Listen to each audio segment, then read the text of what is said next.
Altitude 32 kilometers, speed 1 kilometer per second, downrange distance 13 kilometers.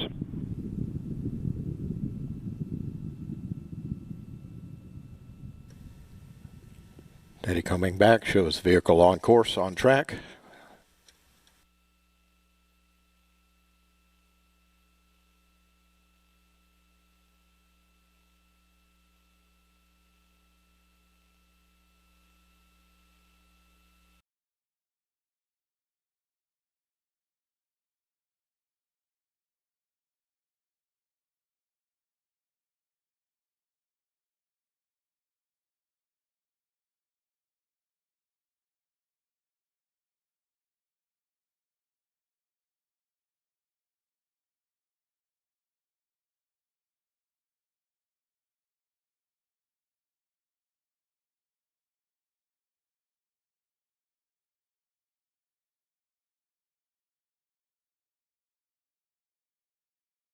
Denied.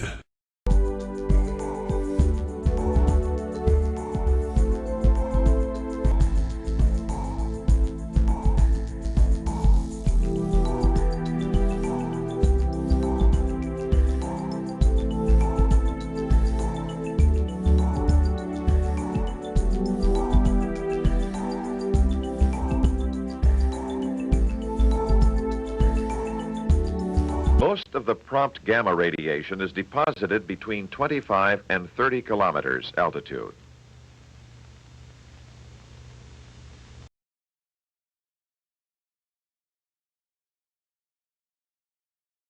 Our mission as the Civilian Space Exploration Team is to be the first civilian team in history to launch a rocket that reaches space.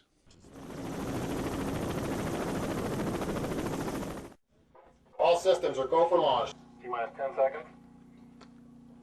9, 8, 7, 6, 5, 4, 3, 2, 1.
I don't know. Maybe it's just me. But then you post a picture like the Chicago skyline, and everybody's like, well, that just looks like Photoshop. They don't question the crap coming out of NASA, where they can't even get scale or color right, and they're always using the same cloud covers. I mean, look how big the United States of America is on this globe compared to this globe. And both of these are official NASA photographs. Now, I had some guy on YouTube go off on me because I posted this saying what I'm saying now. And he's like, oh, just because some flat earther can put together some composite images like that, that doesn't prove anything. I'm like, no, do like 5 minutes of research, buddy, before you make comments like that, showing just how ignorant you are by condemning without investigating. These are actual NASA photographs, which I put right here on my blog, quoting from them. You can click on the space.com website, space.com, go to their own photo gallery, click on it, the picture number 4, and see the pictures for yourself. If you took a minute to actually investigate before condemning. The NASA website, same thing. You know, the other picture right here, taken April 22nd, 2014 on Earth Day. You know, NASA website, click on their website, go to their own pictures, look through them, pick their pictures, look through it, you know, because that's what I did. You know, take a minute to do some research before you go out there condemning people who actually do the research. Right? NASA, this is not some flat earther, you know, putting this stuff together to try to discredit NASA. They do a good job of discrediting themselves. They don't need flat earthers' help. So if you're going to question, you know, some guy who's just out there, you know, taking nice pictures, you know, he's out there taking pictures. Here's another video that he took. Time lapse looking toward Chicago from the top of a dune in Warren Dunes State Park, April 29th, 2015. So just, you know, a couple weeks ago. The last few seconds are the most interesting part. Be sure to click on the HD button. I don't see an HD button, so. So, you know, the atmosphere is changing here. This is a time-lapse photo. 60 miles away. You're not supposed to be able to see this. Look at that. City of Chicago from 60 miles away. And yet some knucklehead drone is going to read a prompter that's telling him to explain this as a mirage. These are photographs taken by a guy named Joshua Nowicki, right on his website. Here are some more of his pictures. You can check out for yourself, you know, look at them. Chicago. That doesn't look like a mirage to me. The buildings also are not leaning off to the sides or leaning away from you. They're perfectly straight up and down.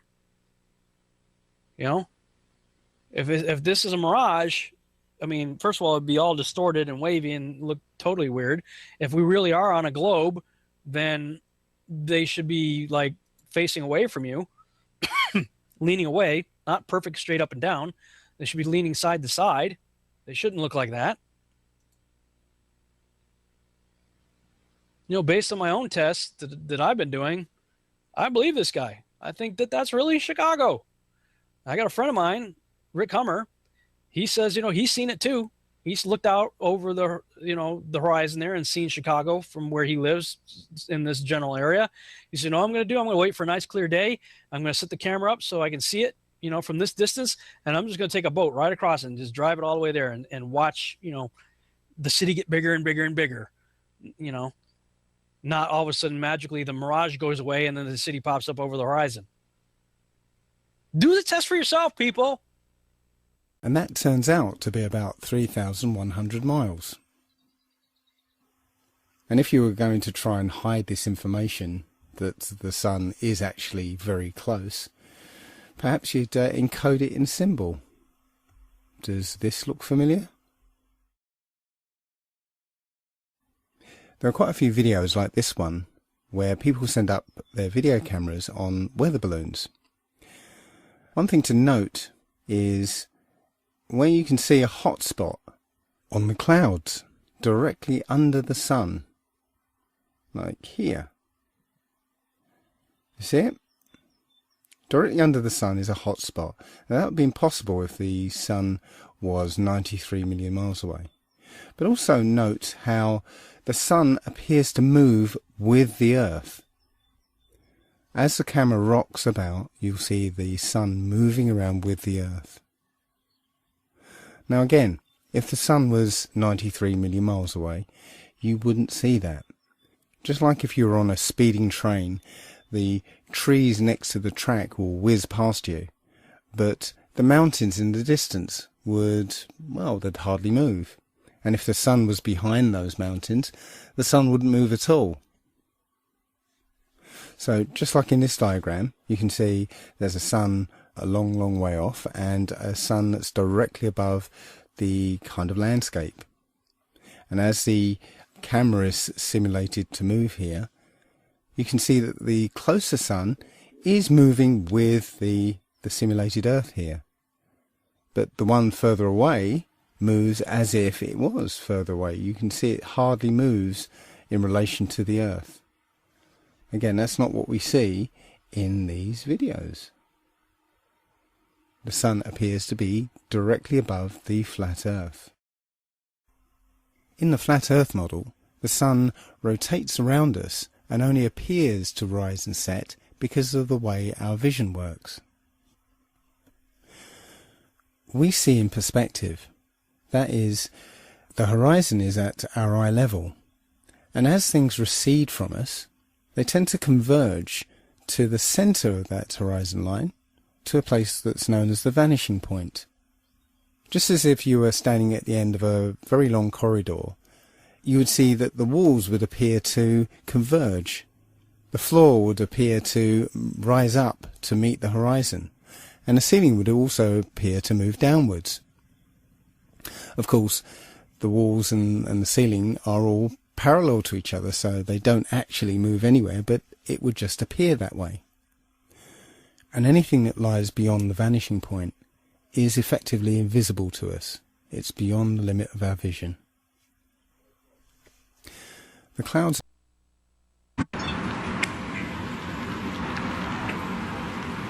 Hey. Geh weg, Marc.